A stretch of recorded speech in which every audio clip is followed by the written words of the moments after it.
Okay mga kaprobinsya, naanapunta sa ato ang ikaduha nga segment. Okay, naanapunta diri sa itong ikaduha nga segment. Sa na to pag-ila daw sa usa ka tawo nga bright. Matalino ba kung sa Tagalog?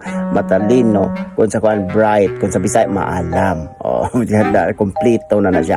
So unsa na timailhan na number 1 mga kaprobinsya, number 1 dako og agtang. Og agtang.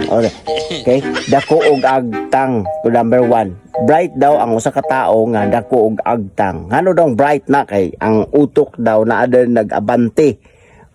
Dako kusog ang mindset kung sa kanang wifi pa na taas siya ag antenna. So yupon niya tanan, no?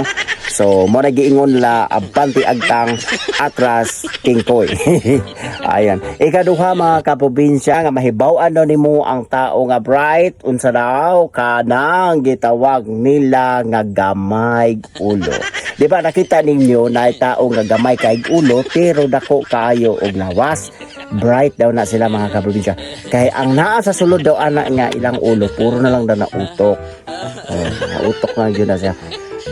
Gihuot na gid ba mo na nga bright sila makita bitaw ta na ano kanang maingon na mga brighton jud. Oo, tinuo na brighton jud na sila.